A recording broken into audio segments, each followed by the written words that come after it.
Welcome back, folks. Happy Wednesday. Sheepdog Smokey here as always, and this one is going to be a bit different because before I get into basically a timeline of the Revolutionary War, I want to draw some parallels. You see, in the 1750s, 60s, and 70s, the British government increased taxes, increased their own power, and basically told the colonies, you're going to bow to us. We are your rulers. Ironically, we're facing the same thing from Washington, D.C., and many state capitals and many city mayors' offices today. We're watching as governors like Whitmer, Newsom, Inslee, and Cuomo blame everyone they can for their own failings while demanding more and more obedience. These are the people saying they will defund the police, but they have their own security force that will never see a dime taken away from them. We have the mayor of Portland, Ted Wheeler, moving because anarchists showed up at his building. Lori Lightfoot made it illegal to protest on her street because the anarchists showed up at her home. We're not that far off from where we were 240 odd years ago.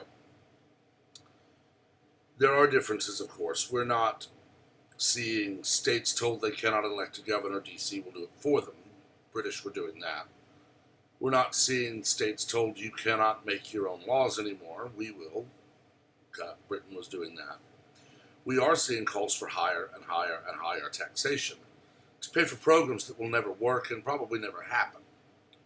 Ocasio-Cortez and her Green New Deal, a $90 trillion project. There's no way that they could ever raise enough money to do that. Because while they're raising taxes, they will be ending energy sector jobs, putting people out of work. So taxes will go down, and they'll raise the taxes on the rest of us who are working until taxes are at 100%. And it's, well, you don't need anything but rice, bread, and water. And you don't need internet. You don't need a cell phone. You don't need a car. You don't need anything other than what we give you. Yes, the British were going further. They were basically showing up at someone's home in Pennsylvania, Virginia, or the Carolinas, and saying, our troops will be staying here, and you cannot argue. Thankfully, that is now unconstitutional, but we've seen that people in D.C. don't really care about the Constitution. The Second Amendment very clearly says the right to keep and bear arms shall not be restricted. The clear point of that is that the average citizen should have the ability to be as well armed as the military that may one day be ordered to subjugate them. It only so happened that Great Britain was so financially strapped they couldn't afford things like the Puckle gun or the newer, better rifles, so they were armed with muskets the same as the colonists. The founders realized that technology would increase, that governments would have better and better and better weaponry, and the citizens, the Minutemen, the civilian militia, should be as well armed as a military that one day may be told, go and subjugate these people. Yet we have people who have created new terms, like assault rifle, which is defined as a select fire weapon that is capable of accepting a detachable magazine. Then they just expand that to include anything they want to, and they expect us to just smile and take it. I've been called moron, ignorant, Nazi, bigot, racist, sexist, every other name in the book, when I point to the absolute legal definition by the Alcohol, Tobacco, and Firearms Bureau of assault rifle, that being a select fire weapon. Select fire means you have 3 or possibly 4 settings on the rifle. Safe, semi-automatic, 1 shot per trigger pull, Possibly 3-shot burst where you pull and it fires 3, and fully automatic where you mag dump with 1 pull. The AR-15 does not qualify under that definition, and I'm told I'm a moron because I don't understand that the AR literally means assault rifle, and then I'm just told, no, I'm wrong, when I point out the truth that it stands for Armalite rifle. This is because we have a failure of education. We have a system whereby people who have been indoctrinated to believe Republicans are bad, Democrats are divine and must be obeyed, and voter fraud doesn't exist as long as it doesn't come from Republicans. Democrats can do what they want. Indoctrinated their whole life through college to become teachers to continue the indoctrination. I taught for about 2.5, 3 years total as a substitute. Now, as my degree was in history with a certification for secondary social studies, I was tapped a lot to cover social sciences classes, government, economics, history, geography, all of those things, because that was what I was taught how to teach, and I was taught correctly. You teach what happened. You don't change history because someone doesn't want to hear it. History is not always pretty. Our own history in this country is not pretty. But it is what has made us. And it is the exact reason why I teach it that way, because the old adage, those who do not learn from history are doomed to repeat it, is 100% accurate. If we start leaving out slavery, if we start leaving out that the Democratic Party founded the KKK, or people like Senator Dick Durbin was a member of the KKK, or other people were not good people, if we start leaving that out, if we start picking and choosing what to teach, we're going to fall back into the traps that we fell into decades or centuries ago. I am not in any way, and I never will, praise a racist. Now, I will not hide that there were some people who had glaring character flaws, but they did some good things. Look at Aldous Huxley's penultimate work, Brave New World. Look at how he describes the Epsilon caste. It's very clear the man had some very racist undertones in that book. Now, granted, I've no way that I ever could have met Aldous Huxley. But you can assume one of two things. One, he was racist. Or two, he was pointing to racism. Since I can't prove one or the other, I can't say he wasn't. I can't say he was. But he wrote a book that should scare the living daylights out of us, because we're steamrolling toward a society where children are no longer part of a family. They're no longer raised by their parents. Drugs are all but mandatory because they keep you quiescent. Anyone who is not a part of society is a savage. We're steamrolling toward a society like that in a rocket-powered handcart to hell. And because people have been taught, Republicans, evil, Democrats, divine, they read it and say, New London is perfect. I said this in my review of Brave New World on Peacock.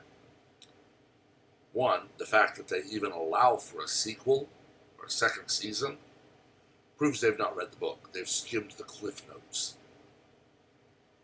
Or they just forced their own changes on someone who had. But in that portrayal of Brave New World, there are so many glaring inaccuracies. And it's because people have been indoctrinated to think, hey, free drugs, all the sex you can have, all the alcohol you want, every night is a party. That's great. Having a job that you actually have to work at, that's beneath us. That's not a society I want to live in. And we're headed that way. And it will take longer than probably my nephews will live to get there, but we're headed that way. Right now, we're headed for Orwell, with a bit of Bradbury thrown in. People are already banning books because they're offensive. To Kill a Mockingbird, Uncle Tom's Cabin, Mark Twain, virtually his entire works. And many others are being banned from school libraries because they're offensive. They should be required reading as they were when I was a student, because they show a part of history that there are definite parts of we don't want to repeat. But rather than do that, it's just hidden as if they never happened. And the agenda of the teachers becomes everything. Right now, we have insurrectionist rioters in the streets, burning buildings to the ground, assaulting anyone who dares question them. And the cities they're doing this in allow it. State DAs in places like Illinois or Washington or Oregon refuse to charge people for assault, arson, inciting a riot, and worse. But they'll happily charge a 17-year-old child who defended himself against 3 men trying to assault him, or 2 homeowners who defended their home against rioters who destroyed a gate to enter private property. You know, Chris Cuomo famously said, "Show me where protests have to be peaceful." Mr. Cuomo, it's right there in the First Amendment. The right to peaceably assemble. And that does not include on private property. But that's the point of the left as well, to abolish private property so they can walk into anyone's home and say, "Get out, this is mine now." And if you try and fight, they'll kill you. This is a push to completely reshape the entire planet into a Marxist, socialist, communist hellhole, where the top 0.25% rule with an iron fist. Anyone who bucks the system vanishes. I've been on my soapbox, but I thought I needed to bring this topic up as an editorial. It is something I would have addressed when covering the Revolutionary War in a classroom. I might have been a bit more tactful dealing with students versus the adults that I know watch this. But I don't moderate to avoid offending people. I would only moderate because the school might not like me saying, parties all night, all the sex you want, drugs on command. In a school, you just have to say it is a hedonistic lifestyle. Part of the burden of working for people whose only goal is to indoctrinate the youth of this country so that they can control the country. The very people calling for higher taxes don't have jobs. They don't pay taxes. But they'll happily tell you and me and everyone else who has a job, just pay your fair share. Apparently my fair share is my share and theirs. I vehemently disagree with that. And I'm very upset at the state of education when there are so few sources that actually teach the social sciences. If police were not being demonized and assaulted and killed by rioters protected by liberal mayors, DAs, and governors, we wouldn't have the problems we have today. But because the liberals see this as a way to garner support and guarantee their re-election, or their election in some cases, they will happily throw anyone and everyone they can to the wolves to be slaughtered. While decrying senseless violence, they will cheer the ones being violent.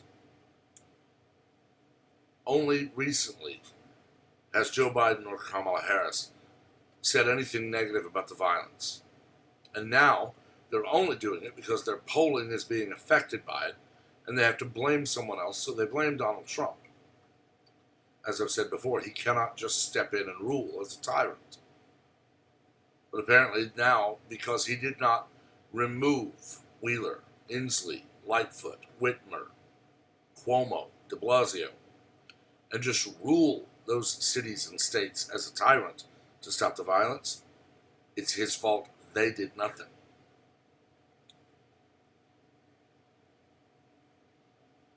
It's worse than sad. And it needs to stop. You know the drill. Let me know what you think. Keep it civil. We can disagree passionately, but do so civilly as adults. Make sure to like and share the video to affect the algorithm and so that you can help widen the conversation. Also make sure to comment and to subscribe and turn on notifications so that you're part of the channel for the giveaway and so you're aware of all content. Class time for the Revolutionary War will be back next week, 10 a.m. on Wednesday, and you'll want notifications for any other videos that publish off schedule. Right now, being in an election year, you can be sure I will have opinions to share. That notification will tell you when they are uploaded. Until next time, everyone have a wonderful day.